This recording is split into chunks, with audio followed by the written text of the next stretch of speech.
Your uniqueness is what makes you different, and you should never shy away from that. I was very unhappy in my young years. I wanted to fit in. I wanted to fit in with the kids. You know, like, why don't I look like everybody else? What was the first experience like when you did see yourself, you know, on one of these billboards printed on the side of a building? I started crying. Despite all the bullying, the criticism, you can still make something of yourself. I am actually that kid that people used to make fun of. And now I'm here on this billboard being celebrated. That's beautiful. Welcome back to the Mulligan Brothers podcast with Jordan Mulligan. Today, I have a really exciting episode with a man called Ralph Souffrant. And you might have seen him recently because he's been going viral after a street interview in New York where he talks about his experience living around New York and dealing with bullying and how he has changed his sort of mindset into wanting to work towards kindness and acceptance. This is a conversation that I'd wanted to do after I'd seen Ralph speak a few times around the idea of bullying. And it's something that a lot of people suffer with and have difficulties around. And in today's world, having acceptance is something that I think is becoming increasingly difficult at times due to the divide that we're supposed to have.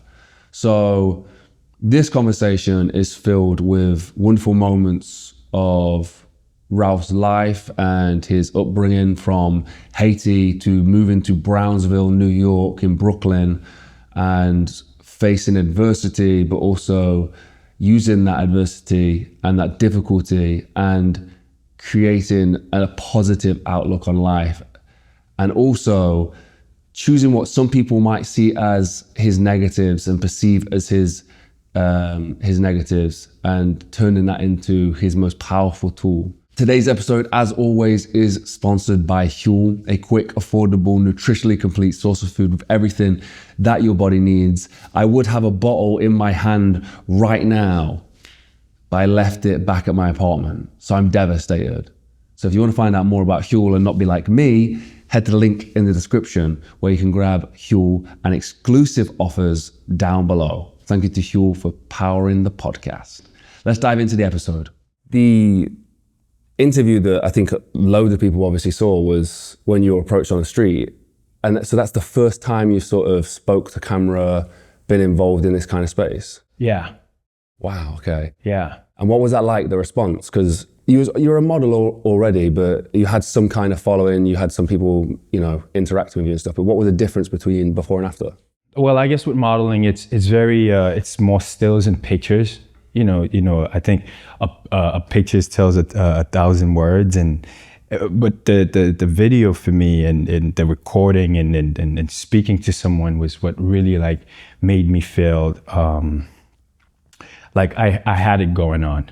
Yeah, and it was just a natural moment that happened, like on the street, like you're just walking along, someone tapped you on your shoulder and... Yeah, which was super strange because like, you know, in New York, like you get stopped all the time, but but this time I just wasn't going to hesitate at all. Like many times before people have asked me, but like this time around, like I just said yeah, and I wanted to say something.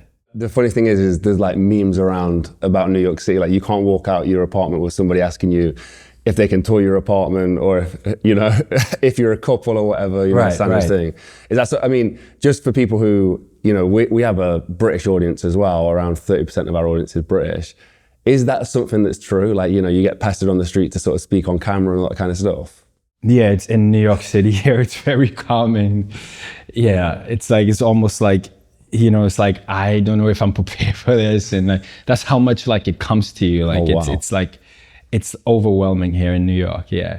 You kind of have to decide whether you want to do it or not. Do it today, shut down today. I see a lot of New Yorkers just looking like they've got a bullseye they're walking towards, and that's it. They just kind of ignore everything else.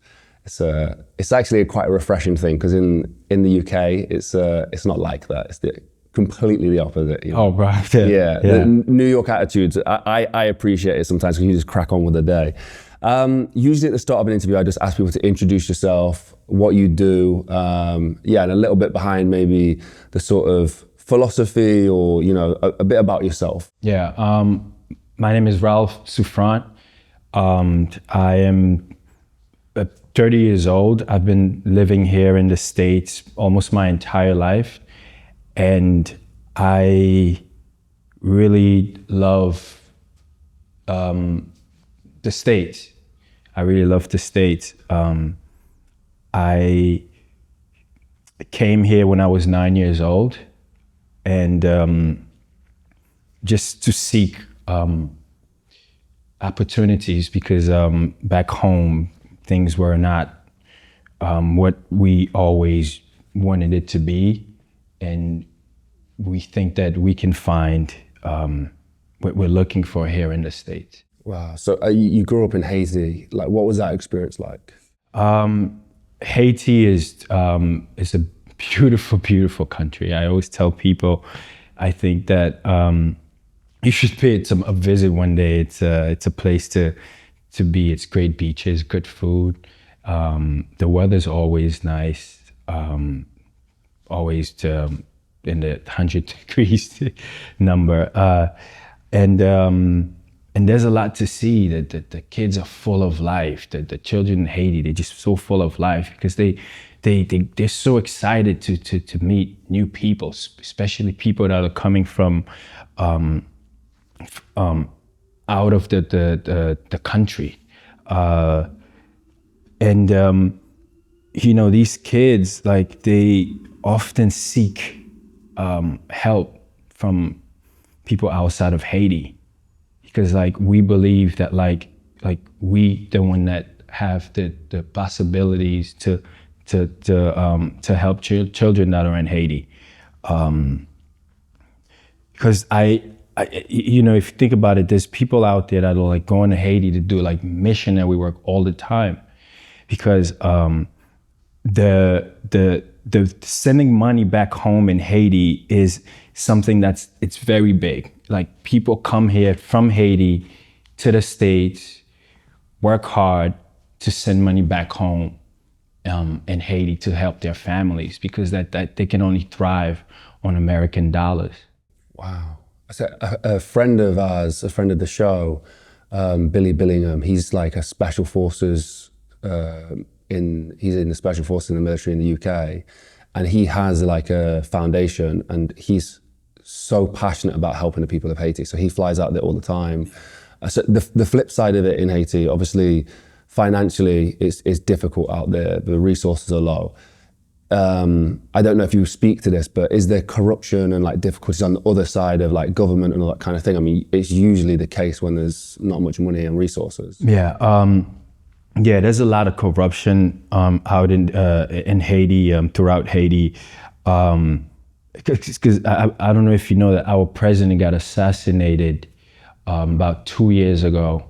So basically, the country is running now on no government, president-based, nothing. So all due to the fact that the back and forth between the president of Haiti and other countries, they just couldn't put their heads together to see eye to eye. And now we have a country that's the president's assassinated. Now we have a country that doesn't have no president. And now the people are left to like make their own decisions, and that's not going too well. I mean, and growing up as a kid, what was the sort of effect that you saw? Was it just low resources? Was there other difficulties as well? No low resources, no jobs, no opportunities whatsoever, no education, no school, no food. Like everything you can possibly think of on the top of your head, we don't have. Wow. No hospitals, no ambulance to come in and rescue lives, no security, no, just no nothing. I mean, and you saw that as a kid, and then the opportunity came up to go to America. What was that moment like? Oh, it was just like, it was dreams come true, man. It's like we're going to America, because like I remember growing up in Haiti, and just like me and my family, we just don't know how we going to make ends meet. So every day it's a battle. Every day it's a fight to keep food on the table, to keep the lights on. So again, if family in the States here in America don't send money back home to my family, we won't be able to eat. Wow. So whilst you had family out here, so that was helping with your survival whilst you guys were in Haiti as well? Yes. Wow. That's how Haiti thrives. Haiti thrives on American dollars. Because the conversion, if I send you a dollar, $1 US, if I send $1 US to Haiti, that's 8 goods, which is the conversion of $1 American to the Haitian money. So we thrive on American dollar. So if people here in the States don't send us money back home, it will be very difficult to make a living, because there's no jobs, there's no opportunities, no nothing. Wow. So, and then you got out here, was that like almost like the understanding that you will be working towards getting dollars to send back to Haiti to your family? That's correct, yeah. Yeah. Yeah. Wow. It's almost like, you looked at as a disgrace if you don't send money back home in Haiti. Because even your family will tell you, like, we don't have it. We're counting on you to send money back to us so that we can continue to make a living. So then people who come over here from Haiti, are you guys, I'm guessing you guys are hardworking people. Oh, yeah. For me, I came here when I was 9. My mom, she already understood the concept of what it's like, because I was born in Haiti. She knew what it was like in Haiti to not have money, and her father had to send her money to provide for herself and for me. So when she come to the States, she gotta like repeat the same cycle. Wow. And what's the work ethic like, if you could describe it, like how hard your mom was working? Oh, like you have to work, especially you're an immigrant, you don't have education, you have to do really, really odd jobs, sometimes 2 to 3 jobs, just to make ends meet, to provide for yourself, not only here in the States, but to provide back home for your family. Yes, I mean, that's a tough situation. So you landed in Brooklyn, you started growing. Did you move straight to Brownsville? Straight to Brownsville. Yeah. Right. And it was like another fight, right? Because like you still don't have the resources, the education to, granted here in America, like you get government help that they don't have in Haiti, and here in the States they call it like food stamps, et cetera, and stuff. And like you can go and ask the government for food stamps, where like they give you this card so you can go and present it in supermarkets and buy food. They don't even have that in Haiti. So we were lucky to have that here in the States.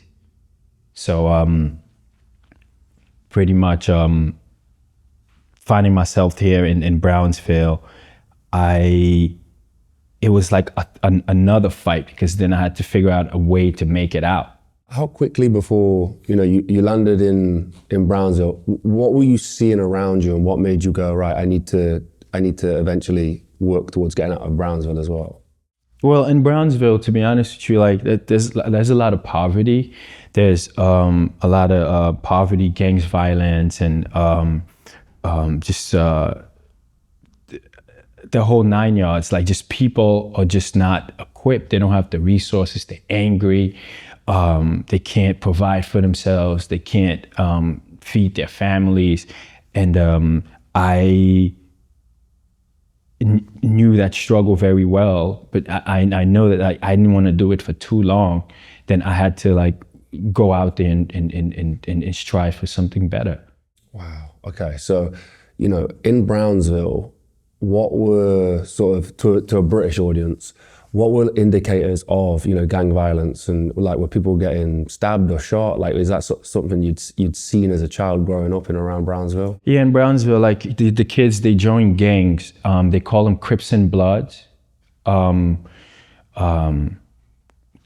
Crips are one group and the Bloods are one group, and they don't see eye to eye, and they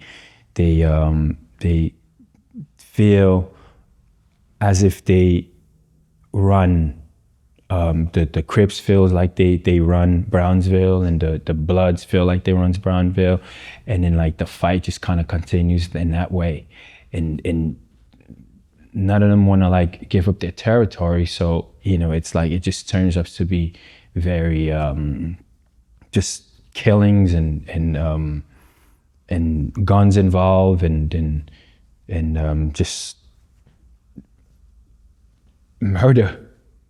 Is it something that you knew that you was going to stay away from at all times? Had you ever been approached or sort of get drawn in at all? Yeah, I've been approached a few times, but I grew up with strict parents. I knew what it was like for me. I know coming home from Haiti, it's like looking back and I'm like, this is not what I came to the States for. Like, I know that I have my families back home in Haiti that are counting on me, that depends on me. I need to do something, not for myself, bigger than myself. I need to give back home to my family. I need to help my mom here in the States. So joining the gang was just something that it was just not gonna happen. Wow. Okay. And then you go from, you're here in Brownsville, the transition into what you wanted to do, going into school and like looking towards sort of the bigger vision. What was that like? Well, I grew up in Brooklyn. I've always got stopped from like people telling me that, yeah, I think you should model. I think you should model. So that kind of put something in me it made me feel as if like I have a greater purpose. Like I have something to offer to this world. Like even when I was going to college, people were just telling me like, like I think you have a very, awesome look. I think you should give modeling a shot. And at some point, I never used to believe it. But one day when that guy came up to me while I was working out in the park and he said, I'm gonna start taking pictures of you. It's one thing for everybody to be telling you that I think you should do something. But it's another thing when like people are actually coming to you and like with their cameras asking you, can you give us a shot? We believe in you. Like you allowed me to take photos of you, and then like maybe we can go somewhere together, and all that stuff. Like I've always kept that stuff in me. It's like it made me feel like I had something great to offer. So I took that and ran with it, and feel like I have something way more positive to, because those people were just looking at me and seeing all these great things in me, and like I didn't even see them in myself. So then after a while I started believing in it, and I felt that I had something greater to offer, and was doing the great work. So this thing, then you go into the industry and you start getting, lots of gigs, lots of jobs, people start booking you, you do extremely well. Years prior it was a different picture. Like this, it was something that you really struggled with. You've spoken on camera briefly about being bullied, and, you didn't believe these people that you do well at modeling. So you've turned this sort of thing that people perceive as negative, or I don't know if you perceived it as negative yourself, into this huge positive, like this really, really beautiful attribute.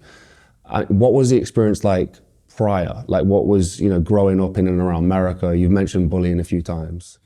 Yeah, when I first came from Haiti and I came to the States, I was in the cafeteria and I would sit next to kids, and they would like, they didn't want to sit next to me. And me at the time, I didn't speak no English, and the kids would say things like, I knew like, because I could tell by body language and their faces that they would say things to their peers. And and I hear the words, but I couldn't understand what they were saying. But these kids were legit making fun of me. I just didn't understand what they were saying, and they didn't want to sit next to me. They made me feel very uncomfortable. Then I started feeling different. Like I started feeling like, wow, like, you know, like maybe I'm not as good as everybody else. You know, why am I feeling like this? And because of the kids were making me feel like that. They made me feel like I was different, something was wrong, that I took it personally. I mean, I was a kid, I took it personally, and I was like, because you know, as a kid, you want to be part of the circle. You want to feel like you belong. You want to feel like you can join the crowd without an issue. Like, so I couldn't get along with these kids for whatever reason, and it made me feel very self-conscious. You know, kids would call me names, and you know, you look like you know, doodle through a screen door, like the name calling, etc. And it made me feel very, very self-conscious till this day. It's still something you battle with now. Yeah, I mean, you know, it's like every time strangers look at me on the street, it's like I think back to myself. I'm like, what are they thinking? So I'm just running back all the thoughts that I used to face as a child, like the things that the kids used to say to me. If people look at me and they start smiling and laughing at me, it triggers something in me. It makes me go back. It puts me back. It always puts me back in the same place where it all started, which is junior high school here in the States, in high school. What was the lowest moment with the bullying? Like, do you remember a specific moment at all? I remember being in high school, and I just wanted to go home. I was in school. I wanted to go home. The kids were making fun of me. I didn't want to be in school. You know, I went to the office. I told the professor, I went to the office, and I was like, I think I want to go home. I don't feel well. And then they started asking me questions like, what happened? Why? What? And I was like, I just don't feel well. Like, I just don't feel like myself, and I want to go home and, you know, and give it a try again the next day. And then they ended up calling my parents, and my parents came and got me. And I still remember this day vividly. Wow. I mean, this is the thing. This is one of the reasons I wanted to have a conversation with you. I'd seen some of the content that you'd put out around bullying, and you mentioned it. There's obviously the clip that did go viral, and there was a huge response to it. But I don't think people understand the depth of being bullied. You know, the feeling of being bullied, especially as a kid, and you know, the impact it has later on in life as well. So that, you know, that was one of the reasons I wanted to reach out to you and have a conversation with you, because, you know, from the outside now, it's like people look at you and probably go, wow, really successful. He's killing his modeling career, but the internal struggle still left scars by the sounds of it from when you were just a kid, you know, innocent, had done nothing wrong, and was being bullied. I mean, for people in that situation now, what's the sort of, how did you persevere? You know, how did you keep going? Was it all by happen chance, or did you, you know, was there some kind of thought that you were using to get through those moments or to get here today? Yes, I always felt like this journey of that I find myself in called modeling, I always feel like I had a purpose, and the purpose that have nothing to do with me, but the purpose is just straight up bigger than me. I wanted to inspire kids around the world. I wanted to show children that, like, despite of all the circumstances, the coming from Haiti, being an immigrant here in the States, had to go through the ups and the downs, and you can still make something of yourself. Despite all the bullying, the criticism, you can still make something of yourself. And that's what fuels me every single day. That there are kids out there who look up to me because I am a great example for what a person with all those experiences can be like. 100%, yeah. And the thing that I like about your story is, we just said before this, that you went to school to become a dermatologist. Is that right? Yes. So, and that was, purely based on the fact that you wanted to try and help with, people who might be experiencing the same situation you're experiencing. Like, did that come naturally? Did someone say something to you, or was it just like a feeling that you wanted to do something to help? It was definitely a feeling. I as a child grew up in this society, and I felt very ostracized. I grew up with this skin pigmentation that, like, I didn't ask for it. And I just wanted to learn more about the condition, and I also wanted to give back, and to fulfill those feelings by providing something back to society, and helping people and kids understand what and who I was. With the skin condition, is it something that presented itself straight away when you were a child, or has it developed over time? It definitely it developed over time, but it took a while, because it started as patches, just like vitiligo, and then it gradually. Then at some point it just turns into like the freckles all over. So this is the question that's, from your perspective, is really interesting to me, is as you had, it was developing as a child, and you was looking in the mirror, obviously you have some awareness of that, and you think it's different to your brothers or your sisters or something, but how much of the internal dialogue was from yourself or from the influence of other people saying horrible things? It took me a while to come to myself, because I didn't know what it was, and I feel like maybe like I was not the lucky one. I was like, why I am in this skin, like, why don't I look like everybody else? And I was very unhappy in my young years. I was very unhappy. Because you're young, you don't understand yourself very much, and I'm in my skin, and I wanted to fit in. I wanted to fit in with the kids. I didn't want them to think that there was something wrong with me, and so it took me a while to understand myself, and as I got older, and I realized that, like, your uniqueness is what makes you different, and we all different in our own ways, but your uniqueness is what makes you different, and you should never shy away from that. So I don't know if you ever heard this, I'm going to paraphrase it because I don't know the quote, but they say that your biggest insecurity, or one of the hardest difficulties that you face, or the thing that you think is the worst thing about you, is usually your biggest strength and is your superpower. I don't know if you've ever heard that saying or quoted in a different way before. Yes, I have. Yeah. Yeah. And now look at you, you're using it as like this really powerful tool. Yes. And I thank the man above for allowing me to be a vessel, and to use this opportunity to help other people. Again, on the bullying, something I just want to get across to people on camera, because I think this is really important to this conversation that we're having. There are a lot of people I know who watch this channel who have experienced bullying in the past. So it's just connecting these thoughts of, oh yeah, that's how I felt.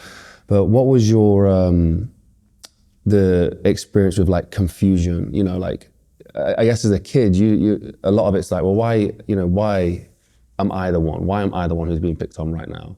Was there confusion around at the time? Yeah, I certainly didn't understand why I was being bullied. I felt as if I was alone.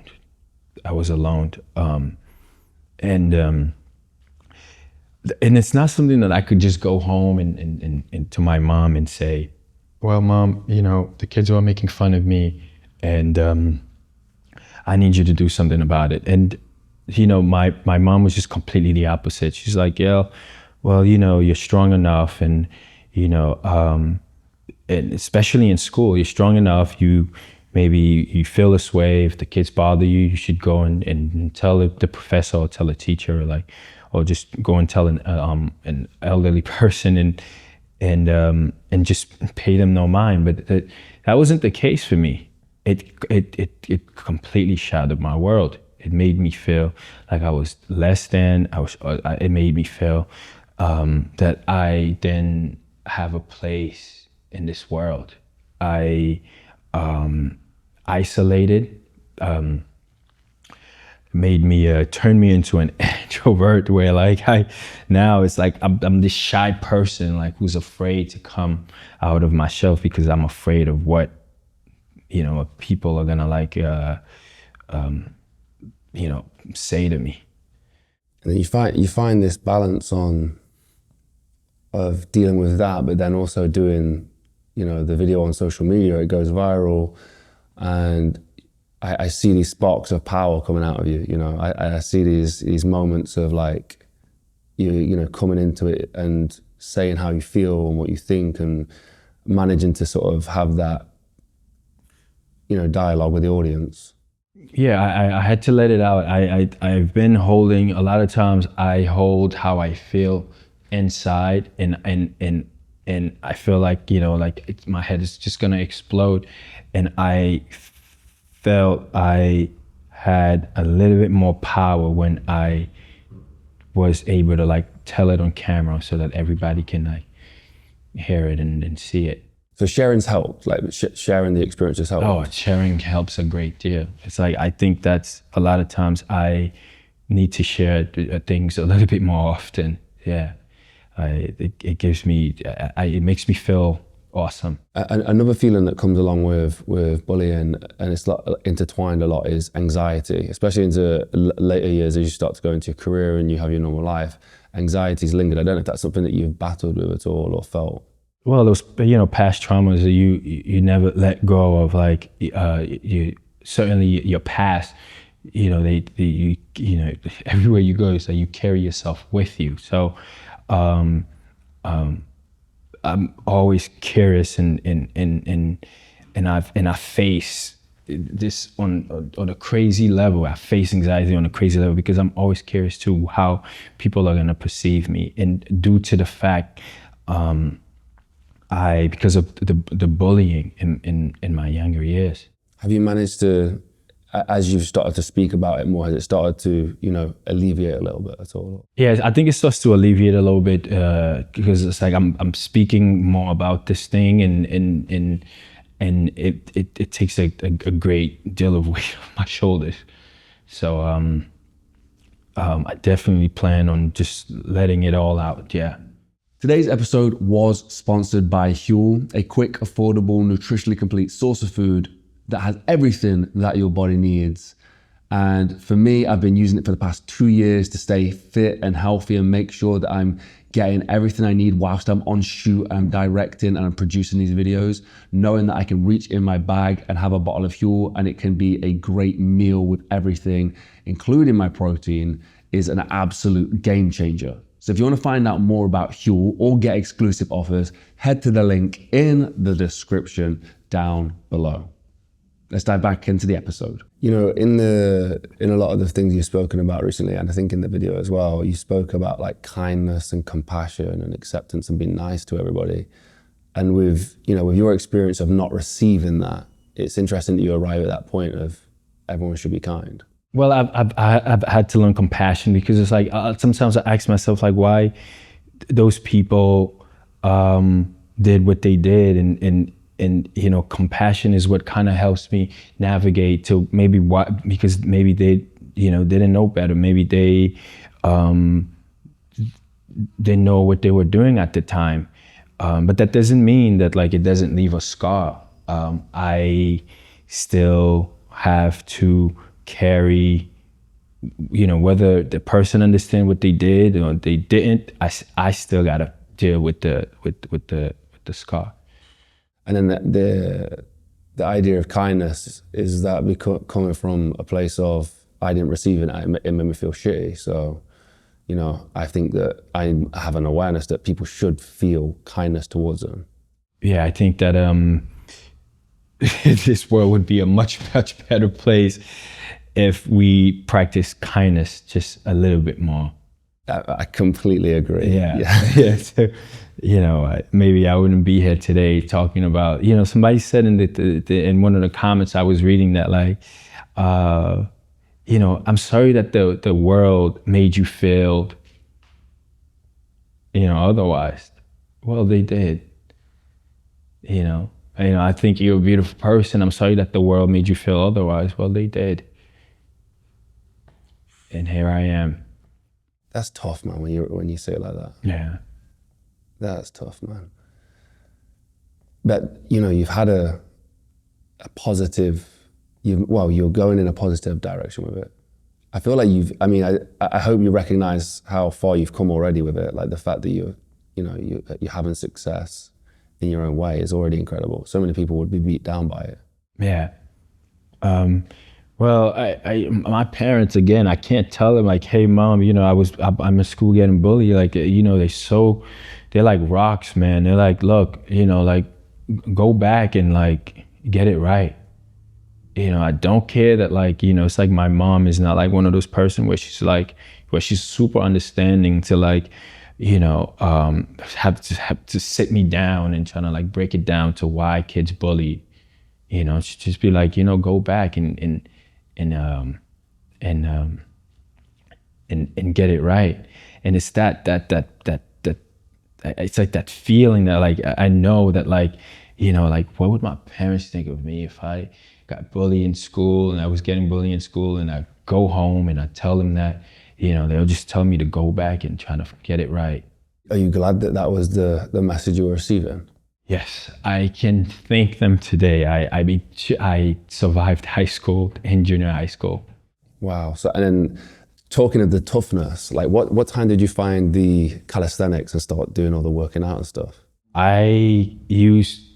Calisthenics came in when I was in high school. I was like this little scrawny kid, and I was just like, man, like, I got to buffing up. These kids are just like coming at me left and right.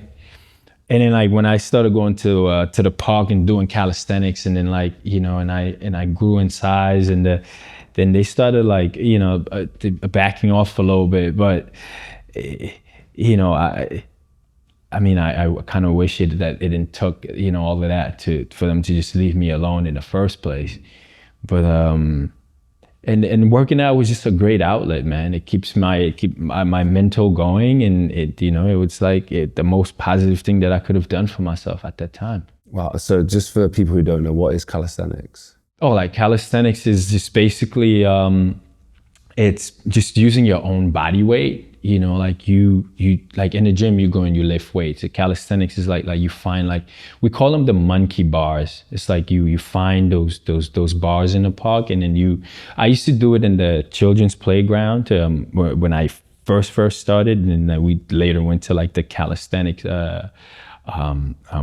section in the park, and you pull yourself up just like using your own body weight. It's really nice. It's really nice because it's like you actually build in strength that way too. I mean, calisthenics incredible to see. Like, and unfortunately, like I said, we started kind of around calisthenic stuff. That's, for people who don't know, Mulligan Brothers was initially started to sort of motivate us to get outside and work out. We had like a little scaffold system in our garden. But yeah, I mean, were there any inspiring people out there, mentors, or, people who you looked up to or saw at the time, like, whoa? Because I know calisthenics can look almost gravity defying at times. It's like one of those really interesting sports or, exercises that's just kind of wild. Yeah, I have a bunch of my friends who we would like set up the schedule in the morning that we will meet up in the park around like sometimes I think that the time varies, depends on like how we feel and whatnot, because everybody is also working, they had jobs, but we would always constantly find the time to meet up and do calisthenics and work out in the park. We would meet up in the afternoon, sometimes in the evening, on weekends when nobody's working, we would meet up in the morning.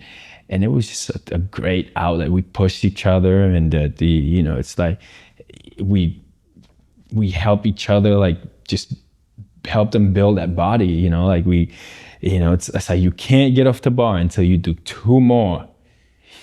So like it was, I still have those friends. They're like some of my great friends still this day. Like, yeah. How is it finding community? Finding people that you can be around. You got the same kind of goal to work towards as each other. Well, I felt safe around those guys. I just knew that they would never bully me, right? I always felt like they were, like they were my, when I just first met them, even when I first met them, I just already felt like they were just great people, just great friends. Because it's like I've been in my head for so long, and I had to face the world alone for so long, and I kind of felt like I had those people like who understood me like for the first time of my life, and it felt great. Wow. Okay, so then talking about acceptance of people and having acceptance, what are your thoughts on at the moment? I think people look towards America especially, and I don't know if it is the case, but like having these divides between religions and races and all these kind of things, but having that acceptance for everybody, as they are. What are your thoughts on that, and like how important is just accepting people? I know how I feel growing up and how people made me feel. So like I learned to have a little bit more love and compassion for people, because like I know, like I was like to myself, like I know how people make me feel. It's like I wouldn't want you to feel like that. So I try to exercise a great deal of love and respect and understanding for other people, no matter where they're coming from. I just know that I wouldn't want you to feel the way people made me feel, so I'm not gonna treat you like that.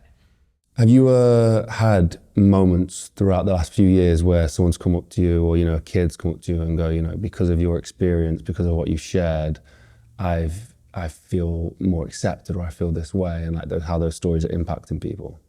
I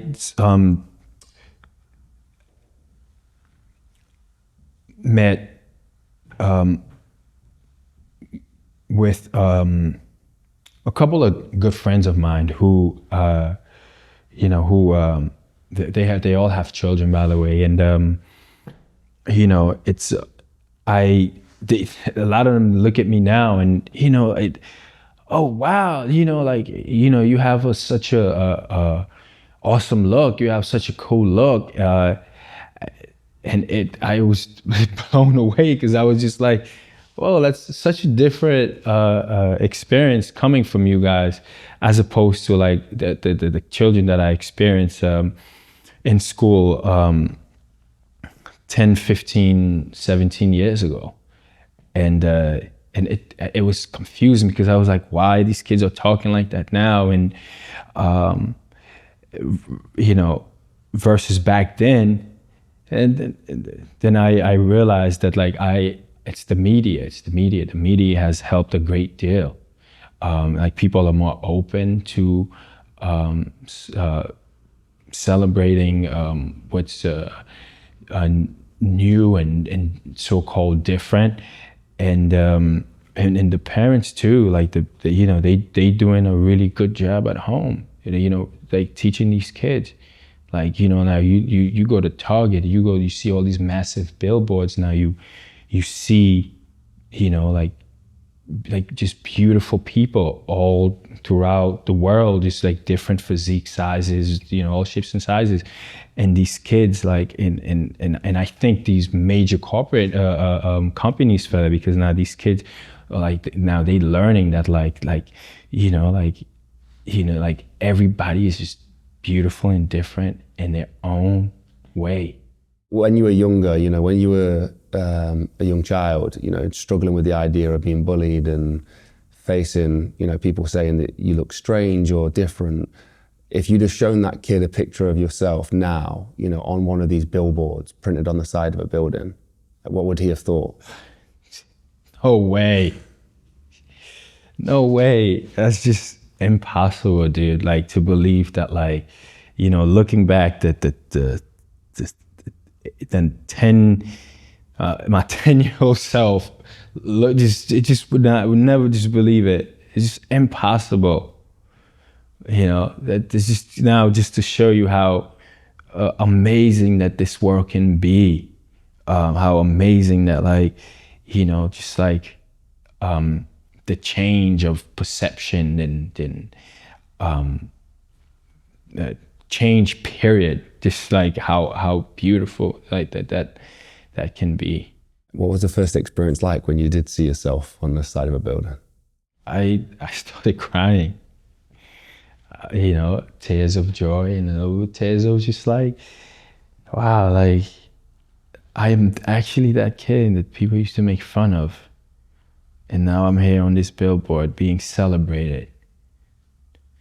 That's beautiful. All to the journey of, feeling accepted, but like, what's that fight like today? Like, what's that, that journey like now? Obviously the scars are still there. You walk around New York City, I'm guessing you have your bad days and your good days, yes. But are the bad days getting less? I will have to agree, yes, that the bad days are getting less, because I feel like now I am being celebrated on a whole, it's not like, my friends like, oh, happy birthday. And no, it's like you on billboards, people are inviting you to like events, and, like those brands are like, like paying you and putting money in your pocket, for your look, and it's the whole 9 yards. So the bad days are getting less and less. I mean, just on the idea of the bad days, you grew up in New York City, the busiest city in the world, around Brooklyn, New York, Manhattan, like it is, one of the most dense populations in the world. How would you describe a day? You wake up, you get on the subway, you walk through, like, what did a bad day look like? Did you feel like, you're on the subway, you've got 100 people on the subway. Did you feel like everyone was looking at you? Like, what was inside your head? How would you describe, if I was to say, this is how it felt to be in my shoes that day, what would that sound like? Well, the subway, I take the subway all the time, because this was just in New York. Like, if you're in New York and you take the subway, and I mean, sometimes I have a bad day. I guess only when people are on there, because there are like so many good people on the subways, but there are so many like terrible people on the subways. And sometimes, like, I'll get, just like crazy people. Is there crazy people on the subway, and they'll ask me like, they'll like look at me straight to my face and be like, "Whoa, dude, what's that on your face?" Like that's a terrible day for me. That's a bad day for me. And does that set you for the rest of the day, like kind of being down? Yeah, I'm like, it's like the train, everybody's like listening to music, everybody's heading to where they headed, and it's like, here's this guy coming out of nowhere, like, just taking me off my track, just like asking me like questions, like like screaming like loud, like everybody's just like looking at this dude, like, like literally like a crazy person, like you don't do that. So then, I mean, as a kid, having these experiences, but then being in New York City, like, I guess at times you probably wanted to hide, you just wanted to like be left alone, but you can't in a city like this. Like, there's just people everywhere. Yeah, I mean, even if I wanted to wear a hoodie in hats and to hide, I just couldn't, and let alone the amount of people that's in the city. So I try to just stay the course, and that's it. That's all you can do. Just give it your best shot. Very stoic, very stoic. Do you remember the first time you embraced it and like had that positivity around it? Was there a time before the modeling came along where you're like, yeah, I am unique, I am different, but that's powerful. That's who I am. Yeah, I think I started feeling like that when I came into the business, like maybe like 5 years after. Because that first 2 years, I didn't really believe it. I was still facing a lot of like rejection because, like you're constantly breaking barriers and, breaking and changing ideas and perspectives of how, like people see other people's uniqueness and differences. But 5 years, so after 5 years where I became more established and I established myself in the business, I was able to feel more confident. Wow, what's the industry like? I don't have a clue what the modeling industry like. What was that like getting in there the first few years? It's strange, because when I first came in there, no one, looking like me in the business, because like these brands, a lot of times they don't necessarily have just different looks like that, like such as my look on the rasters. I think it took me lots of boldness to like really put myself in that business, because there just weren't anyone like me. Wow. So the sort of bravery and that side of things, is that those things that were developed from your mom, being tough, getting on with it kind of thing? Yeah. Just go back and get it right. Yeah. Just go back and get it right. And I just constantly repeated in my head, you just can't, like it's yours, you should grab it, go back and get it right. Is there in the film industry, there's a lot of this, but in the model industry, did you have to deal with a lot of rejection? Oh yeah, because it's body image, it's everything. It's your nails, it's your height, it's your look. That focuses strictly on just your look, and yeah, you're constantly pushing through. You're constantly breaking the mold and breaking barriers and getting a thousand no's. You get 100 yes, and you just got to take those 100 yeses and just keep moving forward. All your life, you faced this difficulty around people's judgment, and then as you come into your later years, you're going to a career that requires you to face that judgment every single day. I mean, that is some facing of fears right there. Like that must have been some apprehension about stepping into the modeling world. Yeah, you have to have thick skin. You have to have thick skin. I was bullied in school, and that was like, not to say it's fine, but like that's fine. But like now, like you gotta constantly put yourself out there, and like, I mean, until this day, I still get comments, like negative comments on my social media handle. But I it's like I look back and all the things that I've done, like, it's like I can't allow the negativity to affect me anymore.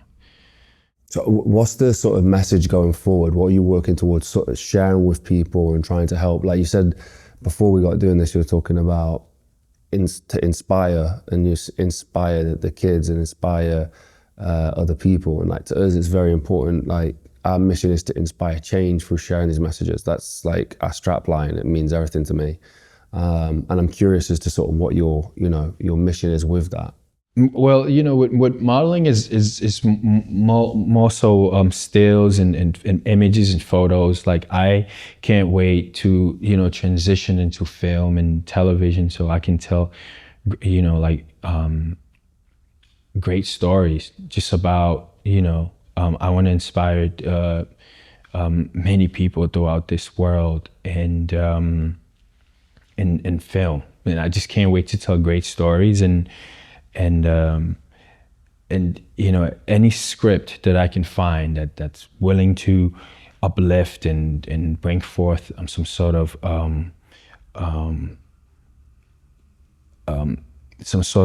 understanding of what this world needs to be like, that I'm willing to go for it. I mean, for me, I do a lot of documentary films. I think it's one of the most powerful mediums, but I think film is just, so powerful for that.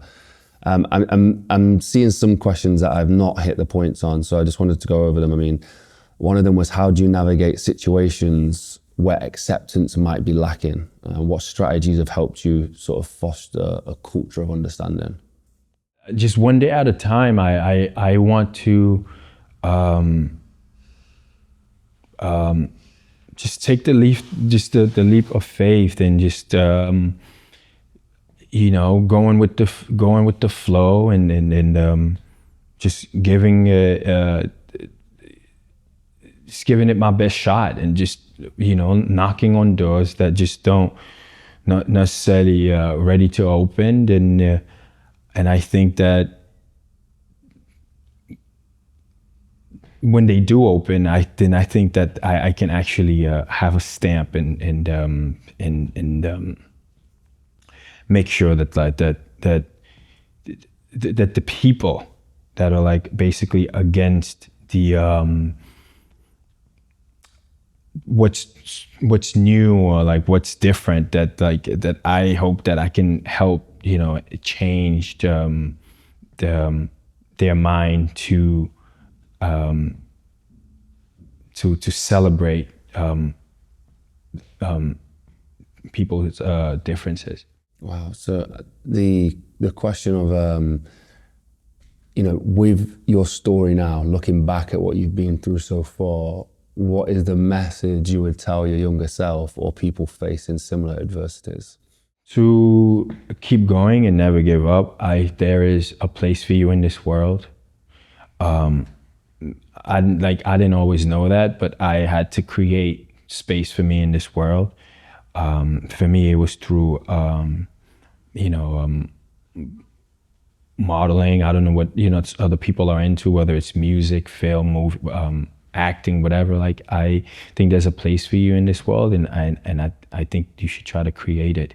Wow. Okay, I love that. That's such a sort of beautiful concept. I think it's true. There is always acceptance and places for people. It's a shame that you have to find that space, but that there is always. And how do you find space to maintain a positive mindset? Amidst like the ups and the downs. Like, how are you finding to stay positive?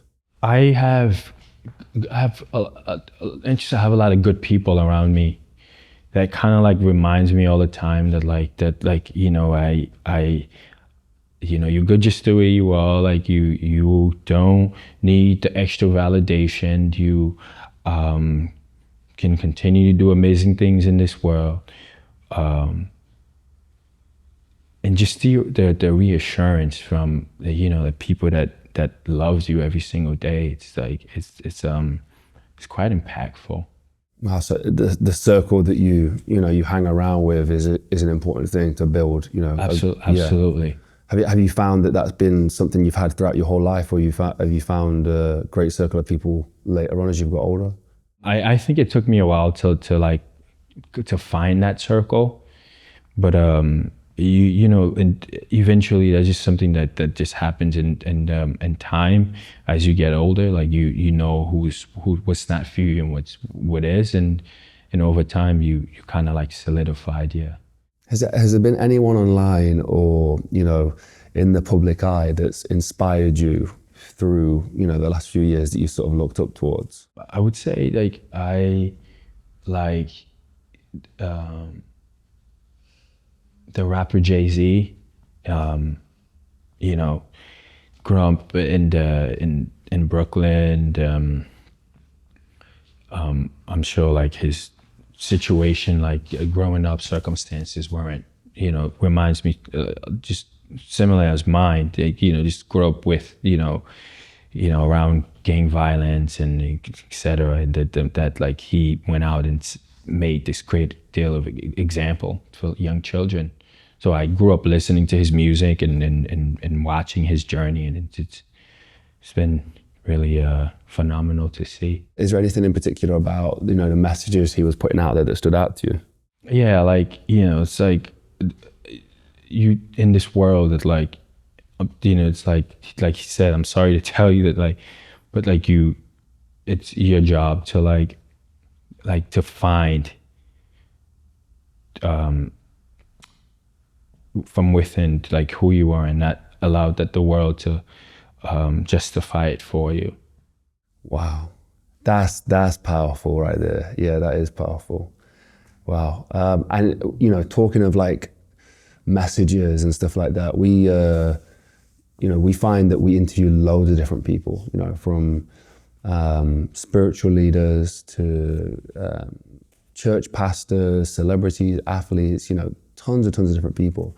And I'm curious if there was anything that, guided you principally growing up, like maybe religion or faith or certain types of philosophies that you would follow.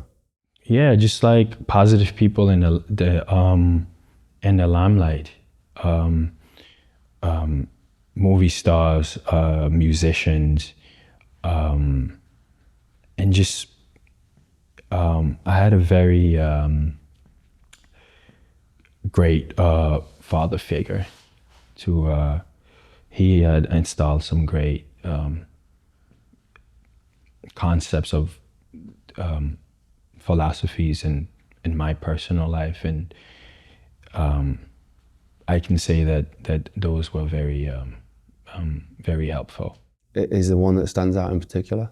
That do not allow the world to project their own do not allow the world to project their own insecurities onto you. You can always find space